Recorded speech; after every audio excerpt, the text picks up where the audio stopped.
Hello everyone, welcome to our channel Jyoti Sangwan math classes. I hope you all are fine. तो आज हम अपना 11th class का syllabus है उसको स्टार्ट करने जा रहे हैं, जो कि हम फर्स्ट चैप्टर से लेकर लास्ट तक हम स्टेप बाय स्टेप अपना कंटिन्यू करेंगे, जिसमें हम आज अपने फर्स्ट चैप्टर का इंट्रोडक्शन करेंगे जो कि है सेट। तो first of all we have to know about set. So what is set? Set a well-defined collection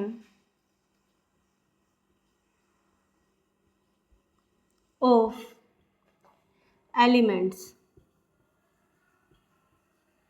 or we can say its objects। तो किसी भी एलिमेंट्स की या ऑब्जेक्ट्स की अगर हम कलेक्शन करें अच्छे तरीके से, यानी कि एक्सप्रेस कर सकें जिसको, उसको हम क्या बोलते हैं? सेट। उनको ऐसी एक जैसी चीज़ों को इकट्ठा करना हम क्या बोलते हैं? सेट। अब इसके बाद आता है बच्चों रिप्रेजेंटेशन ऑफ सेट, कि हम सेट को रिप्रेजेंट कैसे करते हैं। रिप्रेजेंटेशन ऑफ सेट, कि सेट को रिप्रेजेंट कैसे किया जाता है। तो रिप्रेजेंटेशन ऑफ सेट अपने पास टू टाइप्स की होती है। फर्स्ट इज रोस्टर फॉर्म, और we can say it tabular form,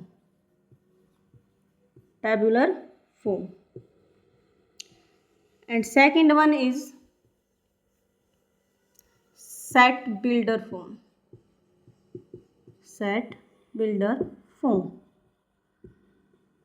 अब ये होती कैसे है कि हम सेट के अंदर जो रिप्रेजेंटेशन कर रहे हैं उसको हम टू टाइप से कर सकते हैं, roster form, tabular form, set builder form. तो रोस्टर का मतलब क्या होता है? रोस्ट का मतलब होता है चीज़ों को तोड़ना, यानी कि जो हम कलेक्शन कर रहे हैं उनको अगर हम ब्रेक कर करके सब पार्ट्स में लिखेंगे तो उसको हम क्या बोलते हैं? Roster form. इसको लिखने के लिए हम कोमाज लगाते हैं, इसलिए इसको टेबुलर फॉर्म भी बोला जाता है। उसके बाद है सेट बिल्डर फॉर्म। बिल्डर यानी कि बिल्ड करना, चीज़ों को इकट्ठा करके लिखना, एक साथ लिखना। अगर जिस भी हम कलेक्शन कर रहे हैं जो भी जिस सेट की, उसको हम एक ही टाइप में, एक ही फॉर्मेट के अंदर अगर उसको कलेक्ट कर देते हैं तो वो अपनी कौन सी फॉर्म हो जाती है? Set builder form. उसके बाद स्टूडेंट्स की जो एलिमेंट्स हैं अपनी, जिसको हम ऑब्जेक्ट्स भी बोलते हैं या फिर मेंबर्स भी बोल देते हैं, मेंबर्स ऑफ द सेट, इसको कैसे रिप्रेजेंट किया जाता है? तो इसको हमेशा ही, अगर हम अल्फ़ाबेट्स की बात करें यानी कि लेटर्स की बात करें, तो हमेशा ही स्मॉल लेटर्स के अंदर इसको लिखा जाता है, इसके एलिमेंट्स को A B C and D like this. उसके बाद जो हम सेट बना रहे हैं, अगर उस सेट का नाम हमें लिखना है कि उस सेट को हम किस तरीके से नोटिफाई करेंगे कि हमें पता लगे कि इस कलेक्शन को हम क्या बोलेंगे, तो हमेशा ही जो सेट लिखेंगे, सेट की जो नेमिंग करेंगे वो हमेशा कैपिटल लेटर्स से करेंगे, like A B C etcetera. तो इसी को स्टूडेंट्स अब हम एक एग्जांपल के थ्रू समझें क्या होता है कि हमने कोई भी एक सेट बनाया, सेट A, यानी कि कौन सा सेट? A। इसके अंदर हमने एलिमेंट्स डाले A B C D E। उसके बाद स्टूडेंट्स हमें एक चीज़ का और ध्यान रखना है कि जो अपने एलिमेंट्स होंगे इनको हम स्मॉल लेटर में लिखते हैं, बट जब तक इनको हम करली ब्रैकेट्स के अंदर फिलअप नहीं करेंगे या क्लोज नहीं करेंगे तब तक अपना ये सेट की फॉर्म नहीं लेगा। तो सेट बनाने के लिए हमें हमेशा ही करली ब्रैकेट्स को यूज़ करना, करली ब्रैकेट्स के अंदर ही सेट को लिखा जाता है। अब इसी को अगर हम एक और एग्जांपल लें कि सेट बी लिया हमने, AEIOU, ये हमने एक सेट लिया AEIOU। इसको अगर हम देखें तो इसके अंदर हमने कोमा लगा रखे हैं, A फिर कोमा E कोमा ऐसे। तो ये क्या हमने ब्रेक करके लिखा हुआ है, अलग अलग पार्ट्स हैं, A अलग है, E अलग, IOU ऐसे। तो ये कौन सी फॉर्म? अपनी रोस्टर फॉर्म, यानी कि हमने ब्रेक करके लिखा, तोड़ के लिखा है।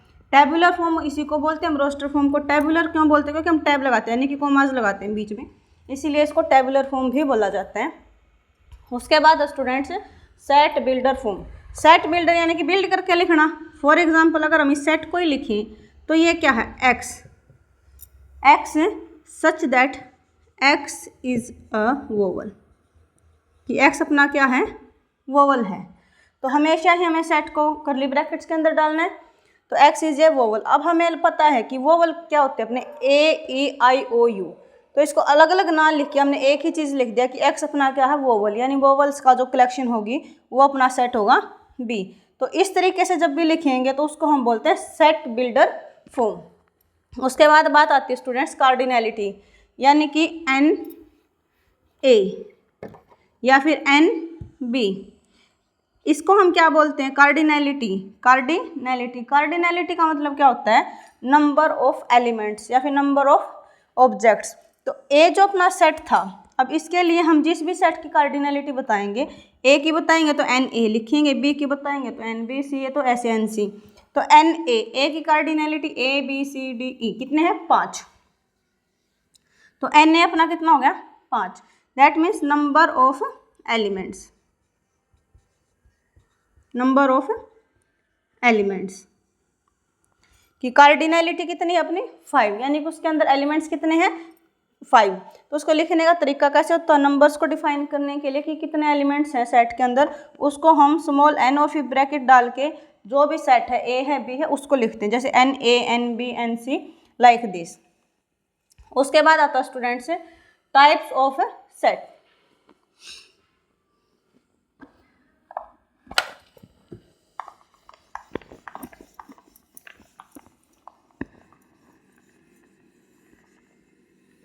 उसके बाद है types of set, types of set कि अपने पास जो सेट है वो कितने टाइप्स का होता है।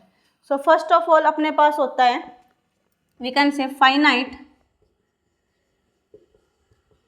और इनफाइनाइट सेट, फाइनाइट और इनफाइनाइट सेट। अब ये फाइनाइट और इनफाइनाइट सेट क्या होता है, an empty set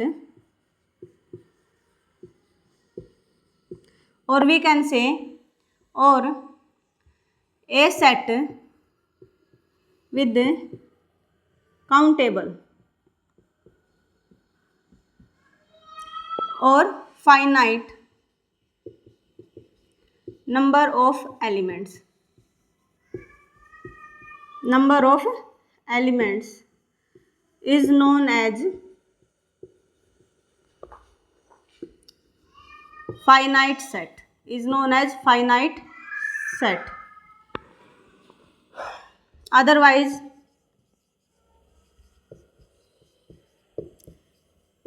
it will be infinite, otherwise it will be infinite। यानी कि कोई भी सेट अगर एम्प्टी है यानी कि उसके अंदर कोई भी एलिमेंट्स नहीं है, या फिर एक ऐसा सेट जो काउंटेबल हो यानी कि उसके अंदर जो एलिमेंट्स होते हैं उनको हम काउंट करके लिख सके हैं, तो ऐसे सेट को हम क्या बोलते हैं फाइनाइट सेट। और जिस सेट के हम एलिमेंट्स को काउंट नहीं कर सकते हैं उसको हम क्या बोलते हैं इनफाइनाइट सेट। अब उसके बाद स्टूडेंट है अपना empty set. Empty set, empty set का मतलब क्या होता है, एम्प्टी का मतलब क्या होता है खाली ब्लैंक, यानी कि any set which have no elements, which have no elements, कि कोई भी एक ऐसा सेट जिसमें एलिमेंट्स ही ना हो उस सेट को हम क्या बोलेंगे एम्प्टी सेट। और इस सेट को हम डिफाइन कैसे करते हैं, सेट ए है बी है जो भी है फाई के साथ, एंड फाई मीन्स एम्प्टी यानी कि खाली। सो उसके बाद आता है स्टूडेंट्स अपना example of finite and infinite set. So firstly we will give another example of empty set, कि आप मान के चलो कि आपकी क्लास में गए 11th क्लास में कि मैम एम्प्टी सेट होगा कैसे, हमें ये तो बताओ, प्रूफ तो दिखाओ। कि क्या है कि हम गए आपकी क्लास 11th क्लास में, वहाँ पे जाके मैं बोली खड़ी होके कि मुझे ऐसे बच्चों का ग्रुप बनाना है जो 10th और 11th दोनों में स्टडी करते हैं एट दिस टाइम। तो क्या ये पॉसिबल है कि कोई बच्चा 10th क्लास में प्रेजेंट हो उसी टाइम पे 11th क्लास में भी प्रेजेंट होगा, which is not possible. So the collection of that set will be empty यानी कि फाई। तो फाई हम किसको डिनोट करते हैं एम्प्टी सेट को। उसके बाद एग्जांपल्स हैं फाइनाइट और इनफाइनाइट सेट के लिए। अगर हमने लिखा कि कोई भी एक सेट है जिसके अंदर एलिमेंट्स डाल दिए 1 2 3 4 5 ऐसे, तो इसकी कार्डिनैलिटी कितनी है, यानी कि एन ए कितना है, नंबर ऑफ एलिमेंट्स कितने हैं 5। 5 कैसा नंबर है? फाइनाइट है, so this is finite set. ऐसे ही अगर एक अलग से सेट लें B x such that x is a natural number, कि एक्स क्या है? एक नेचुरल नंबर है। तो नेचुरल नंबर तो हमारे पास बहुत सारे होते हैं जिसको हम काउंट नहीं कर सकते हैं, तो इसकी कार्डिनलिटी क्या है? Infinite, so it is a infinite set, infinite set. I hope students कि आपको यहाँ तक समझ आया होगा। अगर कहीं भी डाउट हो आपको तो कमेंट सेक्शन में आप कमेंट कर दीजिए, आपको उसका सॉल्यूशन मिल जाएगा। नेक्स्ट है स्टूडेंट्स अपना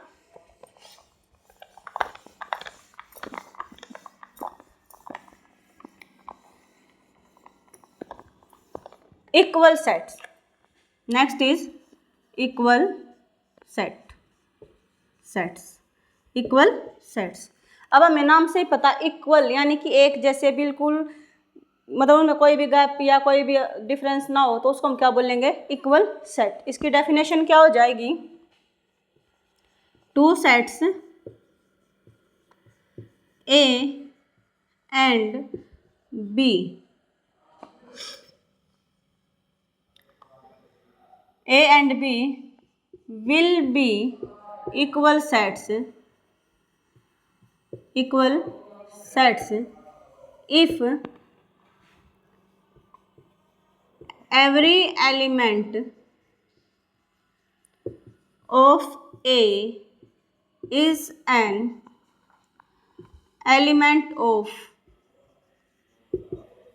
set B, कि जो ए एलिमेंट के जितने भी सेट हैं वो बी सेट के अंदर भी प्रेजेंट होंगे, and every element of B are also element of A, यानी कि जो बी सेट के एलिमेंट्स होंगे वो ए के होंगे, यानी कि जो ए के एलिमेंट्स है वो बी के अंदर प्रेजेंट होंगे, बी के जो एलिमेंट्स हैं वो ए के अंदर प्रेजेंट होंगे। इसको हम सेकेंडली भी बोल सकते हैं, if A and B are exactly have same elements, short form में हम इसको बोल सकते हैं, क्योंकि ए के एलिमेंट हमें बी के अंदर मिलने चाहिए और बी के एलिमेंट हमें ए के अंदर मिलने चाहिए, और हर एक यानी कि एवरी एलिमेंट, हर कोई एलिमेंट, एक भी एलिमेंट ऐसा नहीं होना चाहिए कि जो एक सेट में तो है बट वो दूसरे सेट के अंदर नहीं है, तो उसको हम इक्वल सेट्स नहीं बोल सकते हैं। तो एग्जैक्टली हैव सेम एलिमेंट्स, अगर उनके पास एग्जैक्टली एक जैसे एलिमेंट्स हैं तो उनको हम क्या बोलेंगे? A and B are equal sets. For example हमने कोई भी एक सेट लिया 1 2 3 4, और एक सेट हमने लिया B जिसके अंदर हमने लिखा 4 2 1 3। ये एक सेट है, ये एक सेट B है। अब इसके एलिमेंट्स चेक करते हैं, क्या इसका हर एक एलिमेंट हमें B के अंदर प्रेजेंट मिल रहा है, या फिर B का हर एलिमेंट हमें A के अंदर प्रेजेंट है? हमारा है 1 ये मिल गया हमें, 2 2 3 3 4 4, सो A का हर एलिमेंट हमें B के अंदर मिल रहा है। ऐसे ही हम रिवर्स चेक करें, क्या B का हमें A के अंदर प्रेजेंट है? 4 4 2 2 1 1 एंड 3 3, यानी कि B का कोई भी एलिमेंट ऐसा नहीं है जो हमें A के अंदर ना मिले, और A का कोई भी एलिमेंट ऐसा नहीं है जो हमें B के अंदर ना मिले। तो इन सेट्स को हम क्या बोलेंगे? Equal sets. So A is equals to B, यानी कि A सेट B के इक्वल है। A and B are equal sets, students I hope कि आपको ये कॉन्सेप्ट समझ आया होगा। इससे नेक्स्ट हम अपनी नेक्स्ट क्लास में कंटिन्यू करेंगे। यहाँ तक अगर किसी भी बच्चे को कोई भी डाउट आए तो आप कमेंट सेक्शन में कमेंट कीजिए, आपको उसको सॉल्यूशन नेक्स्ट क्लास में मिल जाएगा। एंड आपको वीडियो अच्छी लगी हो तो प्लीज़ लाइक करें, शेयर करें एंड सब्सक्राइब करें and comment in the comment section. Thank you students.